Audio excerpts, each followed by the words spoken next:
A palavra que eu quero compartilhar não tem a ver apenas com a crise que estamos vivendo no momento. Acredito que é um assunto atemporal. No entanto, não dá para negar que nesses dias, nossos valores estão sendo chacoalhados. Muita gente que jamais imaginou que não apenas o Brasil, mas o mundo pudesse parar repentinamente, que todos os planos ficassem de repente suspensos, que houvesse tanto questionamento a respeito de como serão as coisas, precisa entender que a palavra de Deus nos diz lá no livro de Hebreus que Deus permite que determinados abalos, uma analogia a terremotos, venham com um propósito, que as coisas abaláveis sejam removidas e as inabaláveis permaneçam. A única coisa que entra naquele texto de Hebreus, na categoria de inabalável, em Hebreus 12, 28, é o reino de Deus.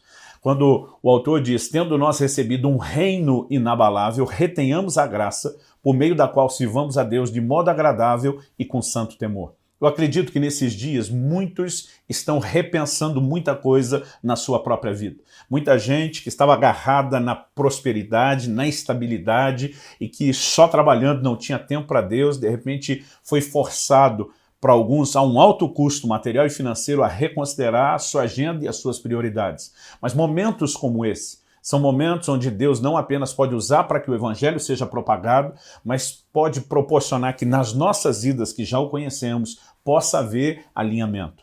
Na verdade, eu quero apresentar, através de um texto bíblico, que me foi dado num momento muito específico, eu também vou compartilhar essa experiência. Eu quero apresentar a ideia e o conceito de que oração é uma questão de sobrevivência. Em janeiro de 1995, eu era ainda solteiro, já estava no início do meu ministério pastoral, um ano e pouquinho no ministério pastoral, já vários anos pregando a palavra de Deus. E como antes de ser pastor, eu primeiro passei anos no ministério itinerante, viajando, servindo muitas igrejas. Agora, ainda novo, sem família, eu não sentia a necessidade de ficar um mês de férias. E havia assumido um compromisso com a liderança da igreja de que eu e todos os pastores da equipe respeitaríamos o princípio de sair de férias. Se não fosse uma de 30, 2 de 15, 3 de 10 ao longo do ano, e por nem ter o que fazer com aquilo, resolvi fazer um misto de férias no litoral de Santa Catarina, eu morava no interior do Paraná, servindo também algumas igrejas às noites. Eu lembro que quando eu cheguei na casa do pastor que ia me hospedar, já no primeiro dia, ali no Vale do Itajaí, eu falei para ele, olha, dessa vez, diferente das demais, você não vai me ver trancado o dia inteiro no quarto, orando, jejuando, lendo a Bíblia e saindo só para pregar à noite. Eu falei, eu vim de férias e eu estou doando minhas noites para vocês. Então eu vou passear de dia, mas vou sacrificar qualquer passeio ou atividade das noites para servir vocês. Em 10 dias eu teria 10 ministrações. Logo na primeira noite, tivemos uma noite especial, mover de curas, muitos milagres aconteceram, a notícia espalhou e nós começamos a ter cada vez mais gente nas reuniões. As reuniões não eram todas no mesmo lugar, nem na mesma igreja, mas mesmo alternando de igreja e nas cidades da vizinhança, a notícia corria e nós começamos a ter noites de avivamento. A coisa foi muito bem. Eu tinha chamado outros 2 amigos, também solteiros, de outros lugares para me encontrarem nessa viagem. A gente estava se divertindo muito durante o dia e mais ainda à noite ver a manifestação de Deus. Mas no 9º dia, eu me lembro que no final da tarde, o pastor preocupado com o nosso horário para que a gente não atrasasse para o culto, dando sinal, chamando bora, bora, tentando nos tirar da praia. Eu lembro que no momento que eu saí da água, não é que eu estava passando mal. No momento que eu comecei a sair da água, de repente, do nada, eu comecei a passar muito mal. E esse muito é apenas a minha dificuldade de descrever. A verdade é que eu nunca passei tão mal na minha vida como foi naquele momento, como foi naquela ocasião. Eu passei a sentir uma dor de cabeça que parece que a cabeça ia explodir. Não era apenas algo físico, também emocional. Eu que até então estava rindo, divertindo, com as brincadeiras, de repente parece que o mundo deixou de ser colorido e ficou branco e preto. Era algo que eu tenho dificuldade até hoje de descrever. É como se alguém tivesse sugado todas as boas emoções. E eu brinco como fica muito feio um pastor dizer que sentiu vontade de morrer, eu às vezes amenizo isso dizendo que eu perdi a vontade de viver. De uma hora para outra, enquanto saía, aquilo tudo veio junto. Eu tinha aquela consciência de que eu tinha que orar e clamar a Deus, mas parece que os céus tinham se fechado, parece que espiritualmente eu estava desconectado de Deus, minha fé tinha desaparecido e eu não consigo até hoje definir exatamente o que foi aquilo. Mas se existe um burnout momentâneo que não se justifique só por um desgaste natural ou emocional, foi o que eu vivi naquele momento. Quando entramos no carro para ir à casa do pastor, né, nos arrumar, no caminho eles acharam que eu dormi, mas a verdade é que eu desmaiei. Eu estava passando muito mal e era uma sensação de que eu não suportaria nada daquilo. Do jeito que eu cheguei na casa do pastor, com o corpo sujo de areia, de sal, em vez de ir direto para o banheiro, eu me joguei na cama do quarto onde estava hospedado. Eu lembro que os outros dois foram em outros banheiros tomar banho, né, para a gente não se atrasar, e de repente o pastor entra no quarto para ver se eu estou pronto e eu ainda estava deitado. E ele leva um susto, diz, cara, você não tomou banho ainda, nós não podemos atrasar. Falei, amigo, você não está entendendo. Eu não consigo tomar banho, o que dizer e a igreja? Ele falou, cara, não pode, tem uma multidão esperando as curas e milagres. Falei, então você vai lá hoje e anuncia que o pregador de cura ficou doente e não pôde comparecer. Eu via estampada na face dele o desespero, né? E eu pensava, ele está desesperado, preocupado com o culto e a propaganda. Ele não sabe como eu estou me sentindo, a sensação é que eu ia morrer, né? Eu realmente não consigo descrever aquilo. Então ele falou, cara, eu vou indo lá, vou ver o que eu faço. Nessa altura, os meus amigos já tinham entrado no quarto para ver o que estava acontecendo. Disseram, não, nós vamos com você. Eu falei, vocês não vão a lugar nenhum. Eu falei, eu estou quase morrendo aqui, vocês vão me largar, eu preciso de vocês, gente. Né? E eu lembro que eu falei para eles, ore como se minha vida dependesse dessa oração, interceda por mim, que nem eu estou conseguindo orar. E aqueles dois começaram a orar, clamar a Deus em meu favor, e vou dizer para você, a primeira meia hora parece que não fez cócega. Né? Por mais que eles clamavam, intercediam, nada parecia acontecer dentro de mim, é como se houvesse uma incredulidade muito forte instalada dentro de mim. Não consigo, vou ser incisivo e repetitivo nisso, explicar o que aconteceu, pelo menos na lógica natural, até hoje. Mas eu sei que depois de meia hora eles foram insistindo, perseverando, e oração é algo que a gente tem que aprender a perseverar. De repente algo mudou e foi instantaneamente. Foi como se alguém pegasse um grande vaso e derramasse, entornasse algo sobre mim. A sensação que aquilo não era líquido, era parecido como se fosse óleo, era uma coisa grossa, viscosa, e aquilo parece que bateu na minha cabeça e foi sendo derramado no meu corpo todo enquanto eu estava deitado na cama. O efeito daquilo foi imediato. Não é apenas que, de repente, o mundo deixou de ser branco e preto e voltou a ser colorido. Né? É como se algo acendesse dentro de mim espiritualmente. Eu dei um pulo da cama, eu não tinha mais dor de cabeça, eu não tinha vontade de morrer, eu estava cheio de Deus. A presença de Deus foi como se me desse um choque, me levantou, e eu comecei a orar, glorificar a Deus, falar em línguas. Eu estava empolgado e, de repente, falei, gente, melhorei, vou tomar um banho rápido e vou para a igreja. E quando eu falei isso para os amigos, o Espírito Santo falou comigo, você não vai a lugar nenhum. E eu levei um susto. Afinal de contas, eles estavam orando comigo para que eu me recuperasse, para ver se, mesmo não pregando, eu chegava no final do culto para ainda orar com os enfermos. Mas a voz do Espírito Santo foi clara naquele momento. Ele diz, você não vai a lugar algum. E primeiro você precisa entender o que é que aconteceu com você. E ele me dirigiu naquela hora a um texto de Juízes que ele usou como uma ilustração do que aconteceu comigo. Eu quero apresentar o texto não apenas como uma base doutrinária, mas como uma figura que nos ajuda a entender as verdades bíblicas. O Senhor me levou a Juízes, capítulo 15, e eu comecei a ler a partir do versículo 9. Na época, eu acredito, não sabia de cor o que estava lá, né? Mas simplesmente segui aquele impulso de que aquele era o texto que eu tinha que abrir. O texto é assim, então os filisteus subiram e acamparam-se contra Judá e estenderam-se por lei. Perguntaram-lhe os homens de Judá, por que subistes contra nós? Responderam, subimos para amarrar Sansão, para lhe fazer a ele como ele nos fez a nós. Então 3.000 homens de Judá desceram até a fenda da rocha de Etã e disseram a Sansão, não sabias tu que os filisteus dominam sobre nós? Por que, pois, nos fizeste isso? Ele lhes respondeu, assim como me fizeram a mim, eu lhes fiz a eles. Descemos, replicaram eles, para te amarrar, para te entregar na mão dos filisteus. Sansão lhes disse, jurai-me que vós mesmos não me acometereis. O único pedido dele, prometo que vocês não me matem. Eles disseram, não, somente amarraremos e te entregaremos nas suas mãos, porém de maneira nenhuma te mataremos. E amarraram-no com 2 cordas novas e fizeram-no subir da rocha. Chegando ele a Leí, os filisteus lhe saíram ao encontro jubilando. Porém o Espírito do Senhor de tal maneira se apossou dele que as cordas que tinha nos braços se tornaram como fios de linhos queimados e as suas amarraduras se desfizeram das suas mãos. Achou uma queixada de jumento ainda fresca à mão, tomou-a e feriu com ela 1.000 homens. E diz, com uma queixada de jumento, um montão, outro montão, com uma queixada de jumento, feri 1.000 homens. Então ele não apenas feriu, como empilhou e contou esses corpos. 17. Tendo ele acabado de falar, lançou da sua mão a queixada e chamou aquele lugar Ramat-Leí.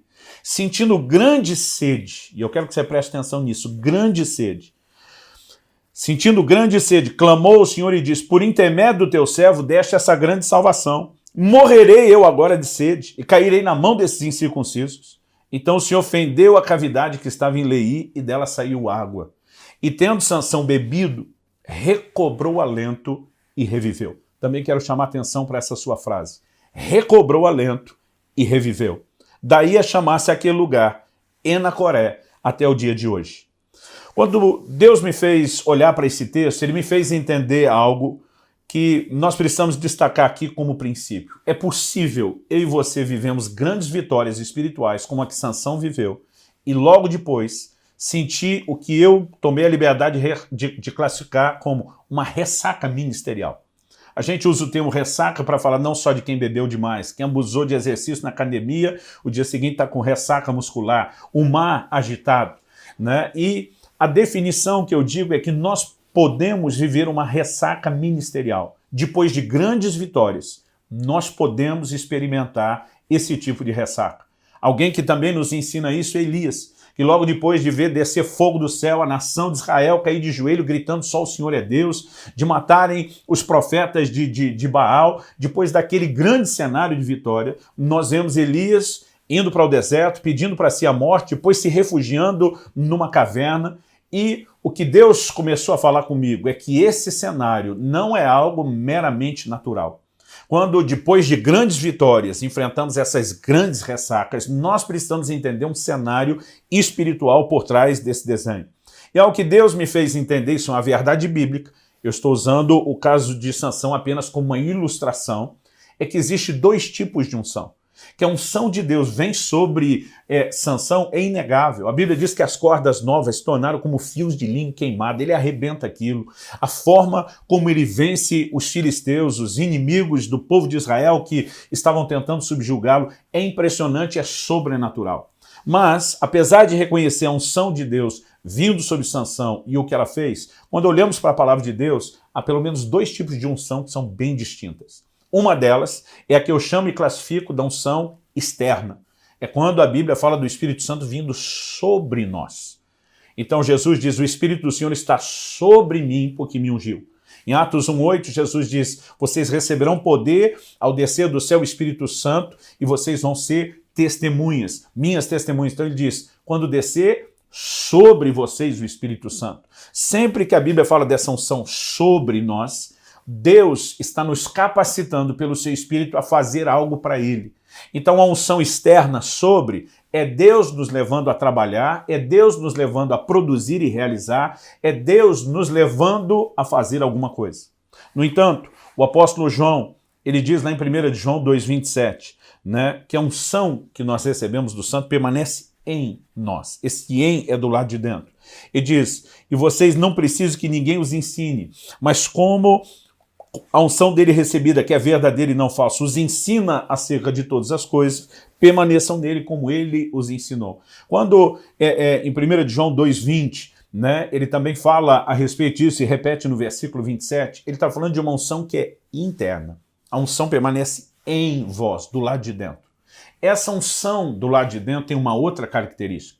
Diferente da unção do lado de fora, a externa, a unção do lado de dentro, a interna, em vez de nos levar a fazer algo para Deus, diferente disso, normalmente aqui é Deus que faz algo por nós. Quando ele menciona a unção do lado de dentro, ele diz, vocês não têm necessidade que ninguém vos ensine, porque a unção ensina vocês. Diferente da unção externa, que nos leva a ensinar outros, na unção interna é Deus que nos ministra, é Deus que faz algo por nós. Por que eu estou destacando esses dois tipos de unção? Quando nós experimentamos somente a unção externa, né, e somos levados a fazer algo para Deus, nós podemos ter grandes e extraordinárias conquistas. Então, naqueles 9 dias, dos 10 de férias e ministração à noite, né, naqueles 9 dias já tínhamos tido 8 cultos, 8 noites, 8 reuniões, estávamos prestes a ter a 9ª. A glória de Deus estava se manifestando, eu estava vendo Deus usar minha vida não apenas pregando a palavra, mas levando libertação, cura, manifestando milagres. Eu estava fluindo nessa unção externa, mas de uma hora para outra, eu experimentei a tal da ressaca. Eu experimentei um revés no meu corpo, nas minhas emoções e no meu espírito, como eu nunca tinha experimentado.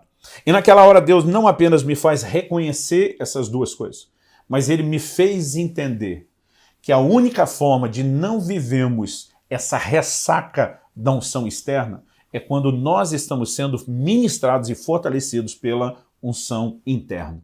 Mas para que a unção interna seja ativada, nós precisamos entender um princípio. Sansão recebe automaticamente a unção externa sem precisar orar por isso. Só dele se dispor a cumprir o propósito de Deus, ela vem em seu socorro e ela se manifesta. Mas quando ele está morrendo de sede, para que Deus abra a fonte, Sansão precisou clamar. Ele tanto entendeu isso, que ele chama aquele lugar depois de a fonte do que clama. Porque apenas quando clamamos é que esse tipo de fonte se abre. Agora, a fonte na Bíblia, ela está associada à unção interna. Jesus diz, quem crê em mim, João 7, do 37 ao 39, do seu interior fluirão rios de água viva, como diz a Escritura. Né? O verso 39 diz, disse isso ele, referindo-se ao Espírito Santo, que haveria de receber os que nele crescem. Então o Espírito Santo é comparado a essa fonte. E fonte, para que se abra, ela requer de nós oração. Nós precisamos entender a distinção dos dois tipos de unção e como ativar a unção interior, o nosso único antídoto, o nosso único remédio contra a ressaca ministerial. Naquele momento o Senhor falou, enquanto você nesses dias estava apenas dando, ministrando todo mundo, mas deixou o seu lugar secreto, deixou o seu tempo com Deus, você, na verdade, deixou de ser ministrado e fortalecido por uma unção interna que teria te sustentado para não enfrentar aquilo, para não ter que passar e enfrentar aquilo que você experimentou, passou e acabou enfrentando. Justamente naquele momento, quando começamos a orar no quarto, aquela fonte foi ativada, Deus reverteu aquela situação. Mas naquele momento eu lembro que ele me disse, hoje, ainda que recuperado, você não vai à igreja ministrar.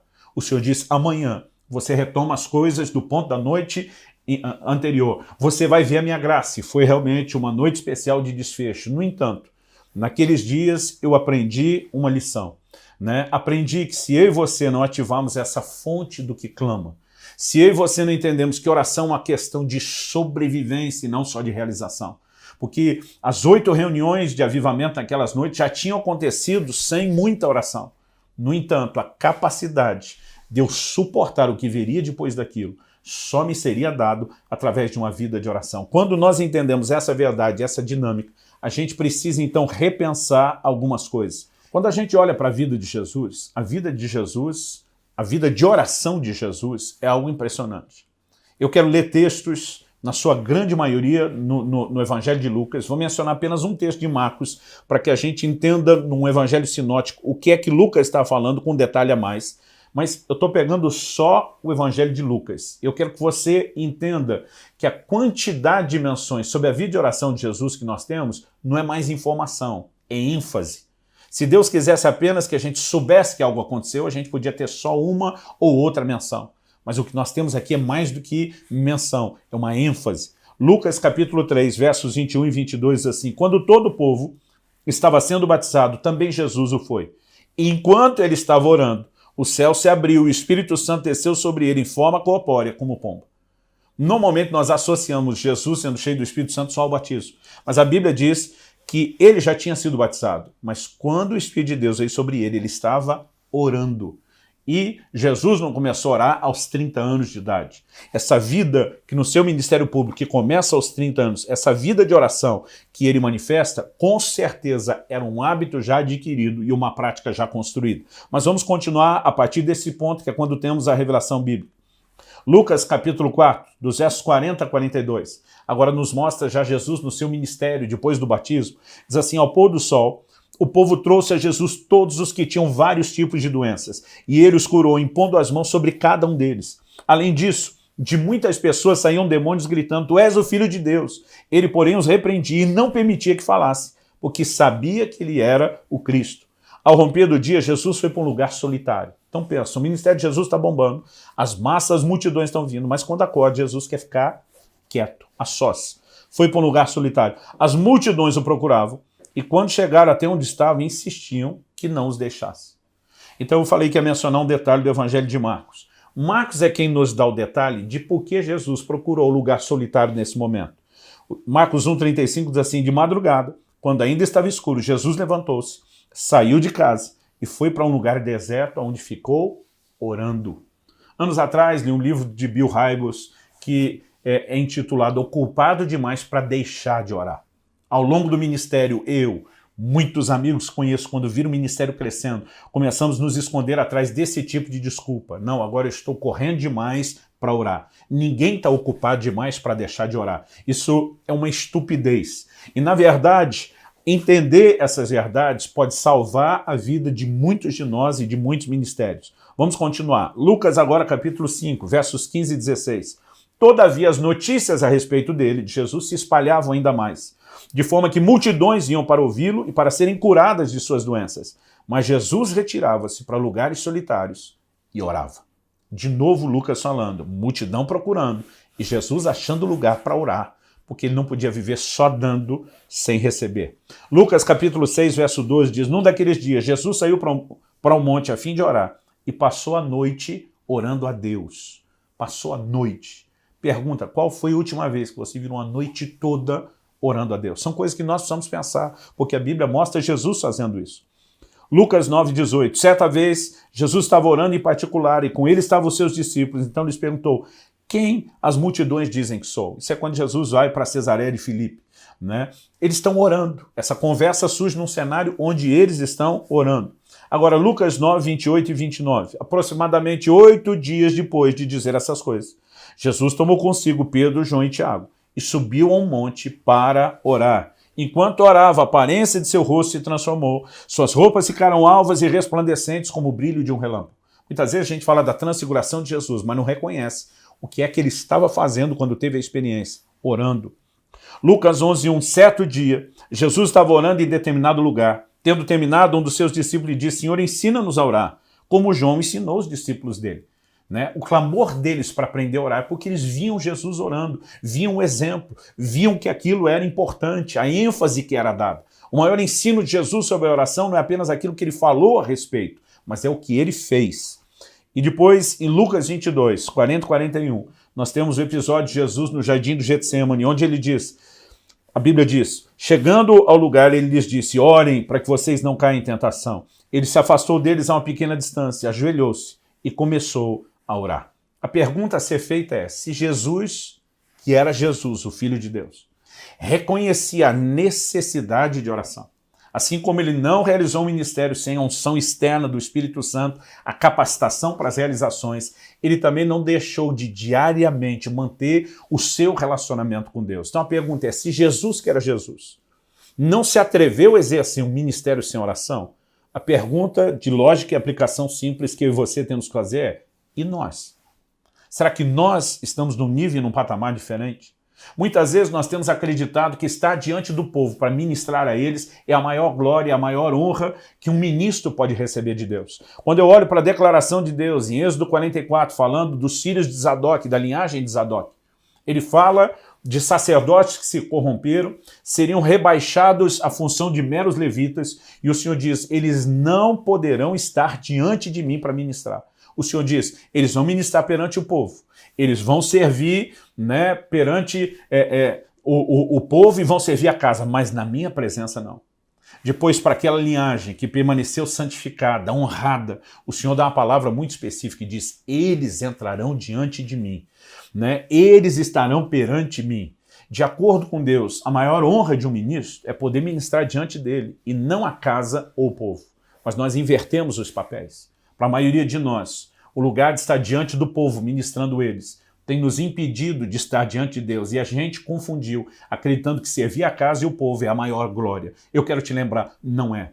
São dias onde muitos ministérios estão se sentindo impotentes dessa crise, não estamos podendo ter aglomerações, não estamos podendo ter reuniões e precisamos repensar. Se Deus não está aproveitando um momento como esse para chacoalhar aqueles valores errados que nós estávamos cultivando na nossa vida e nos permitir edificar valores corretos, nos permitir ter tempo com Deus. Nos primeiros dias da primeira semana desse isolamento da quarentena, eu tratei aquilo como se fosse férias, né? Pensei, vou aproveitar, vou descansar, vou relaxar, vou cair no entretenimento, e de repente o Espírito Santo começou a chamar minha atenção. Eu tomei uma decisão. Eu não sei quanto tempo dura esse isolamento, eu não sei quanto tempo dura essa fase, mas eu quero aproveitar cada segundo disso para reconstruir os valores. eu voltei a ter tempo com Deus na oração, eu voltei a ter tempo com Deus na palavra, eu voltei a ter tempo estudando a Bíblia, estudando e me preparando, né, para servir melhor o Senhor, e tem sido um bálsamo. Apesar de estar acostumada à adrenalina, dinâmica de correria, sou uma pessoa por natureza hiperativa. Esses dias alguém perguntou, e aí pastor, está sentindo falta de viajar? Eu falei, nem um pouco. Eu estou aproveitando cada momento desse isolamento. E eu acredito que Deus tem usado isso para que a gente possa rever valores. A questão não é se Deus causou ou não causou, como o povo fica tentando discutir, é o diabo, é juiz de Deus. Quando perguntaram para Jesus, por que esse homem está cego? Quem pecou? Foi ele ou seus pais? A resposta de Jesus é quase, não interessa o motivo. Jesus diz, foi para que nele se manifestasse a glória de Deus. Em outras palavras, o importante é no que isso pode redundar agora. Então a minha oração a Deus e o meu encorajamento a você, e com isso aqui eu encerro, permita que esses dias de crise seja um tempo de retornar à fonte do que clama, a esse lugar de oração, onde nós somos de fato ministrados, fortalecidos, abastecidos por Deus. Eu estou falando de uma experiência que começou em janeiro de 95, mas não foi a única. Várias vezes, ao longo desses 25 anos, eu comecei a me dedicar demais ao trabalho e esquecer o lugar da oração. Não necessariamente tinha perdido a paixão, o desejo de orar, mas aquilo tinha deixado de ser prioridade. Várias vezes Deus precisou mexer comigo para que eu me alinhasse com Ele e os seus princípios. E sincera e honestamente, essa é uma das melhores lições que eu estou tendo de novo durante esse tempo.